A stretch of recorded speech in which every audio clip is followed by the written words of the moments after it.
오늘도 해바라기 사연방에 와주셔서 감사합니다. 사연 읽기 전에 구독과 좋아요 부탁드립니다. 저는 결혼하기 전 간호사로 일을 했습니다. 종합병원에서 교대 근무를 했는데 결혼을 하고도 일을 쭉 해왔습니다. 교대 근무를 하면서 육아를 할 자신이 없어서 임신을 미루고 있었는데 나이가 있다 보니까 시댁에서도 바라고 다행히 시댁 친정에서 도움을 주신다고 해서 아이를 낳았습니다. 그런데 시어머니도 애 낳으면 봐주겠다고 하더니 임신하니까 말 바꾸고 돈만 바라고 시댁이 근처에 있지만 시어머니 당신은 젊었을 때 하도 고생을 해서 늙음하게는 여행이나 다니면서 쉬고 싶다면서 아이는 절대로 봐주지 않겠다고 못을 박더군요. 말을 말던가 너무 서운했어요. 저는 할 수 없이 몸이 불편하신 친정 부모님 도움을 받아 직장을 계속 다니면서 직장에서도 어느 정도 자리가 높아져 있었습니다. 그런데 친정 엄마가 당뇨가 있었는데 합병증으로 인해 입원을 하시게 되었고 아버지도 연로하시다 보니까 보살핌을 받아야 해서 오빠가 모시게 되었어요. 제 직장 자체가 교대 근무를 하는 거라 육아 문제로 인해 모든 생활이 차질이 생기게 됐던 겁니다.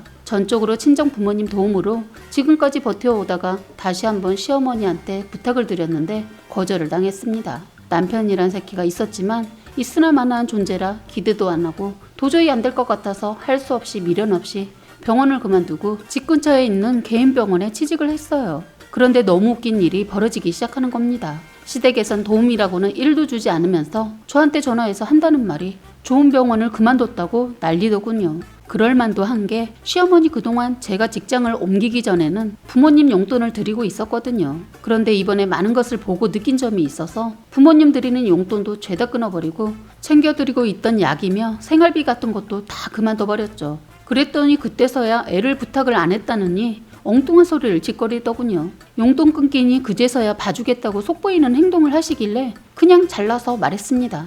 어머니 이제는 애 안 봐줘도 되니까 걱정하지 마세요. 그리고 용돈과 더불어 앞으로 어떻게 해야 할 것인지를 짤막하게 말씀을 드렸더니 그래도 용돈은 보내라. 아니요 저는 못 드리고요. 애 아빠한테 말씀을 드리겠습니다. 했더니 말도 않고 전화를 끊더군요. 너무 기가 막혔습니다. 시어머니 내 돈 쓰는 건 안 아깝고 당신 아들 거 돈 쓰는 건 벌벌 떠는 시어머니 더 이상 상대하지 않기로 했습니다. 남편이란 놈은 완전 일중독 수준이고 가정에는 관심도 없고 오로지 자기밖에 모르는 사람이라 시댁 일이나 처가 일도 전혀 신경 쓰지 않는 사람입니다. 연애 때는 멋져 보였던 모습이 결혼하고는 단점으로 보인다는 말이 맞더군요. 내가 왜 저런 놈과 살고 있나 싶을 정도였습니다. 진짜로 이 사람이 왜 우리랑 살고 있는지 모르겠더군요. 남편 놈은 육아에는 아예 관심도 없고 집안일 또한 전혀 관심이 없었으니까요. 힘들다고 도와달라고 하면 사람 불러서 청소하라고 하고 아프다고 하면 병원 가라는 소리만 하는 놈입니다. 왜 살고 있는지 저 스스로한테 묻고 싶었어요. 언젠가는 보기 좋게 한 방 날리고 이혼하리라 마음먹고 이를 갈고 있었습니다. 왜냐면 이놈이 갈수록 자꾸 시댁 일도 다 저한테 미루는 겁니다. 거기에다 시어머니의 시집살이까지 보태니까 더 이상 이 결혼의 의미가 사라져 가더군요. 시어머니도 제가 임신했을 때 잘 먹으니까 뭘 그렇게 먹었었냐고 하면서 무안을 준 적이 있었습니다. 그런데 시누이가 임신할 때는 무조건 잘 먹어야 애도 튼튼하지만 나중에 애 낳고 좋은 거라고 하면서 좋은 것은 죄다 챙겨다 먹이더라고요. 시누이 나이 해봤자 33살인데 그러더군요. 저는 그때 남편과 동갑인 저는 36살이었습니다. 제가 오히려 노산이고 힘들었는데 구박을 하셨어요. 언젠가는 직장에서 바쁘게 일을 하고 있는데 시어머니가 전화해서 잘 아는 산부인과하고 소아과를 알아보라고 문자를 보냈더라고요. 저한테 한 거 생각하면 어떠한 것도 신경 써주고 싶지 않았어요. 시누이도 결혼 전 정말 그런 또라이가 없었거든요. 그래도 아이를 생각해서 어렵게 여기저기 알아봐서 병원을 예약해뒀는데 시어머니 그냥 다니던 곳이 더 안전할 것 같다면서 당일날 취소해달라고 하더군요. 그 이후로 병원에 관해 부탁을 해도 전혀 신경 써주지 않았습니다. 이렇게 경우 없는 짓을 둘이서 번갈아가면서 합니다. 뭐라고 따질 수도 있지만 대화 자체가 안 되는 사람들이라 말 섞기가 싫어서 상대를 하지 않기로 했습니다. 정말 이 사람들 뻔뻔하구나 싶은 일이 있었습니다. 시누이가 제가 잘 아는 닭볶음탕을 먹고 싶었나 봐요. 아가씨가 결혼 전에 저희 집에서 몇 번 먹어본 음식인데 임신하니까 그게 땡겼던 모양입니다. 임신하면 그럴 수 있다는 거 누구보다 잘 알지만 그때 아이가 아파서 병원에 입원까지 하게 되어서 병원에 있었는데 시어머니가 전화가 왔더군요. 닭볶음탕 해줄 수 있냐고 묻는 것도 아니고 해서 가져오라는 전화였습니다. 기가 막혔습니다. 내 새끼가 아파서 병실에 누워있는 거 알면서 그걸 해오라는 시어머니나 그걸 먹고 싶으니까 대신 전화해달라고 부탁한 시누이나 생각 자체를 안 하고 사는 사람이구나 싶었습니다. 자기 손자가 아파서 열이 오르락내락 하는데 자기 딸만 챙기는 시어머니랑 시누이 쌍으로 재수가 없었습니다. 그 화는 남편 놈한테 가서 뭐라고 했더니 자기가 애 보고 있을 테니 만들어주고 오라고 하더군요. 이놈도 똑같은 인간이었습니다. 전화해서 먹고 싶으면 사다 먹으라고 했습니다.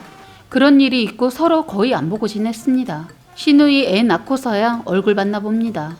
그런데 시어머니 저희 애 봐달라고 할 땐 벌벌 떨더니 세상에 자기 딸 애는 봐준다고 했다는 겁니다. 시어머니 한다는 소리가 시누이가 늦은 나이에 결혼해서 아이를 낳았는데 나이가 있어서 또 임신 계획을 세워서 바로 가졌다고 하더군요. 더 늦어지면 혹시나 임신 가능성이 희박해질까봐 서둘렀다나 뭐라나 시어머니는 저한테 미안한 기색 하나도 안 하고 오히려 당당하게 내가 내 딸 애 봐준다는데 네가 뭔 상관이냐 하더군요. 왜냐면 제가 너무 서운하고 기분 더러워서 시댁에 갈 일이 있어서 간 김에 따졌거든요. 어머님, 역시 저한테는 정말 남이시네요. 이번에 확실하게 알았습니다. 아이 봐준다고 용돈을 거하게 줬나 보네요. 다른 것도 아니고 나이가 많은데 또 아이를 가졌다니까 어쩔 수 없이 데려온 거 가지고 시샘하지 마라. 시샘이라니요. 그리고 아가씨가 나이가 뭐가 많아요. 저는 더 늦게 나왔는데 그냥 관계가 정리되어 가는 것 같네요. 그건 또 무슨 소리냐? 친정엄마가 병원 가는 날까지 미뤄가면서까지 저희 애 봐줄 땐 한 번도 들여다봐 주시지도 않더니 지금은 고모 애 봐주니까 너무 어이가 없어서요. 예전엔 더 젊었을 때도 힘없다고 아프시다고 하시더니 지금 되려 더 나이도 많고 힘이 더 빠졌을 텐데 대단하시네요. 모성애가 그렇게 강하신 분이신 거 이제 알았네요. 전 따지면서 비아냥거리면서 어머님 신경을 건드렸습니다. 어머님 다른 때 같으면 노발대발 하실 텐데 그날은 차분히 화를 삭히면서 제 말을 끝까지 듣고 계시더군요. 그런데 시어머니 사이 눈치 보고 어쩔 수 없이 애를 데려오긴 했는데 그동안 친손주조차 봐주지 않아서 육아 정보가 하나도 없다 보니까 쩔쩔매고 있더군요. 그러거나 말거나 그냥 나와버렸습니다. 그래서인지 시누이와 시어머니 육아 때문에 자꾸 부딪히게 되고 사이한테까지 구박을 받았다고 하더라고요. 한 번은 퇴근해서 오니까 저희 집에 시어머니가 남편이랑 얘기를 하고 있더라고요. 가만히 지켜보니까 시어머니가 지금 모임을 가야 하는데 혹시 애를 봐줄 수 있냐고 아들한테 부탁을 하고 있는 것 같더군요. 남편이란 놈 고민 1도 안 하고 허락을 하고 시어머니 신이 나서 나가는 겁니다. 제가 그 꼴을 못 보죠. 그래서 신이 나서 나가는 시어머니를 불러 세웠습니다. 어머니, 당장 아이 데리고 가세요. 뭐? 너 지금 나한테 명령했냐? 네, 아이 데리고 나가시라고요. 내가 너한테 부탁한 것도 아니고 내 아들한테 부탁했는데 왜 그래야지? 이 사람이 지 자식도 한 번 안아주거나 똥기저귀 갈 줄도 모르는데 뭘 믿고 맡기고 하시는 거죠? 보나마나 다 제가 해야 하는 거 다 하시면서 지금 왜 이렇게 당당하세요? 너 지금 말 다 했냐? 아니요, 덜 했어요. 당장 데려가시라고요. 정 맡기고 가야 하신다면 이 사람을 어머님 집에 불러서 보라고 하세요. 너 냉정한 애다. 한 번쯤은 봐줄 수 있지 않니? 그것도 못해? 한 번쯤이요? 어머님은 그래서 저희 한 번쯤 봐주셨나요? 제발 선 넘지 마세요. 저 어머님이 진호 봐주지 않는다고 해서 아프신 친정어머니한테 부탁을 했어요. 연로하신 아버지 두 분이서 저희 진호 봐주셨다고요. 할 말 있으세요? 시어머니 아무 말도 못하더니 기가 막힌 게 그냥 나가려고 하는 거예요. 저는 시어머니고 뭐고 끝이라고 생각하고 욕을 하면서 제발 말로 할 때 말귀를 알아쳐먹으라고요. 순간 나가려던 시어머니 발걸음을 멈춰서더니 갑자기 저한테 달려들더군요. 제가 당하고만 있을 여자가 아니라 저도 방어를 먼저 하고 달려드는 시어머니를 밀쳤어요. 옆에서 보고 있던 남편 새끼 자기 엄마 넘어지는 거 보고 머리가 돌았는지 저한테 손을 올리려 하길래 옆에 있던 의자를 남편 쪽으로 거세게 밀쳤어요. 의자에 걸려 넘어진 남편놈 거친 욕을 하면서 의자를 들어 저한테 던지려고 하더군요. 시어머니 순간 아들 바지 끄댕이를 잡더니 말리더군요. 저는 그때 죽기 아니면 까무라치기여서 무섭지 않았어요. 단지 제 아들이 보고 있다는 생각에 더 못한 것이 분이 풀리지 않았습니다. 저는 남편놈한테 말했어요. 네가 애를 봐줄 생각이 있으면 내 집이 아닌 네 엄마 집에 가서 봐. 네 자식도 못 봐줬으면서 동생애는 눈에 들어오니? 나쁜 새끼. 너 나랑 그만 살고 싶어? 너 말 심하다고 생각 안 해? 넌 이러고도 나랑 끝까지 갈 생각을 했냐? 나는 이제 아니라고 본다. 너란 새끼한테 조금이라도 부성애가 있겠지 하고 기대를 하고 살았는데 너 말 다 했어? 아니, 이제 시작인데? 나도 너처럼 일만 하면서 살고 싶어. 처음부터 집안일 하는 거 좋아하고 육아하는 거 좋아하는 사람은 어디 있어? 서로 돕고 사는 거지. 내가 아무리 모성애가 있다고 하지만 나도 사람인지라 힘들 땐 다 내려놓고 싶어. 나 모성애 그렇게 많지 않아. 그냥 결혼했고 아이를 낳았고 하니까 최선을 다하고 있는 거야. 그리고 집안일 해도 표 안 나고 안 하면 편하는 이딴 일 말고 성과가 바로 나타나는 그런 일만 하면서 살고 싶다고. 밤새 칭얼대는 애 보살피고 직장에 출근하면 얼마나 힘든 줄 알아? 넌 절대로 이해도 못하니까 알 리가 없지. 네 뇌에는 결혼과 동시에 네가 관심을 가져야 하고 책임을 져야 하는 모든 일을 아내가 다 해야 한다고 생각하는 인간이니까. 다 전담해놓고 네 머릿속에는 오로지 일뿐이니까. 그럴 거면 아예 일만 하고 살아. 이참에 끝내. 저희가 이혼 얘기까지 나오자 시어머니, 내가 하늘이 데리고 갈 테니까 그만들 싸워라 하면서 애를 들쳐업고 가시려고 하더군요. 저는 이때가 아니면 다시 이혼 얘기 나오지 않을 것 같아서 끝을 내고 싶었습니다. 어머니도 들으세요. 전 이 사람과 이혼할 겁니다. 이 집에서 당장 다 꺼지라고요. 했습니다. 제가 흥분해서 벌벌 떨고 있으니까 남편놈이 놀랐는지 자기 엄마랑 나가더군요. 다들 가고 짐을 싸고 있었는데 시누이년이 저희 집에 쫓아왔더군요. 이유는 자기 애 앞에서 싸움을 했다는 이유였습니다. 그렇잖아도 화가 나 있는데 불난 집에 부채질을 하더군요. 이것이 내가 지보다 나이가 몇 살이나 더 위인데 반말로 짓거리더군요. 너 애들 앞에서 싸우면 안 되는 거 간호사이면서 그 정도 상식 없어? 하더군요. 너 지금 생각하고 말하는 거 맞지? 넌 상식이 있어서 오빠 부인한테 지금 반말 짓거리면서 따지러 왔냐? 너나 똑바로 하고 남을 지적해. 바보 멍충아. 그나마 있는 집에 시집갔으니까 이젠 돈 좀 들여서 공부 좀 해. 그 돌대가리로 후회할 생각하지 말고 당장 나가라. 네가 임신했다고 안 봐줘. 이 상황에서 나 건드려봤자 네가 더 다쳐. 그냥 오늘 한번 해볼래? 하면서 성질을 건드려봤더니 갑자기 제가 살아생전 들어본 적이 없는 육두문자를 리얼하게 날리더군요. 그런데 하필 아가씨를 조신하디 조신한 줄 알았던 고모부님이 그 모습을 보고 있었더라고요. 고모부님은 열려있던 현관으로 들어와 있었던 거고 우리는 싸우느라 정신이 없어서 서로 들어온지도 몰랐던 거예요. 자기 내가 아까부터 보고 있었는데 새언니한테 지금 무슨 경우 없는 말이야? 내가 알고 있던 김혜리가 맞아? 참 황당하다. 당장 사과해.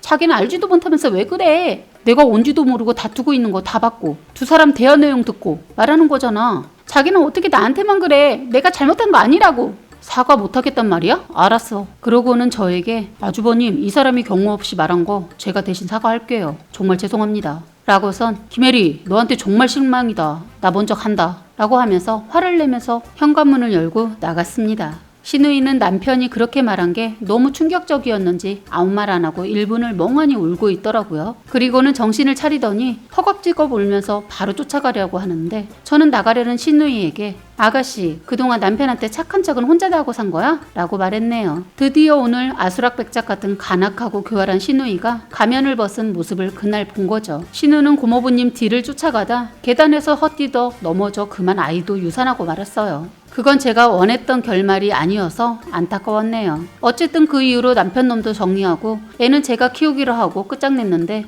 이제서야 가끔 시어머니 애 보고 싶다고 전화해서 자꾸 보여달라고 하네요. 냉정하게 거절했습니다. 정말 임신했던 시누이에게 제가 너무했던 분들도 계시겠지만 저는 그때로 다시 돌아간다고 해도 똑같이 했을 것 같네요. 두 번 다시 생각하고 싶지 않고 깨끗이 지워버리고 싶었던 과거이고 마음에 응어리져 있었는데 이렇게 사연을 보내니 마음이 조금은 후련한 것 같습니다. 사연은 여기까지였고요. 구독과 좋아요, 알림 설정 부탁드리겠습니다.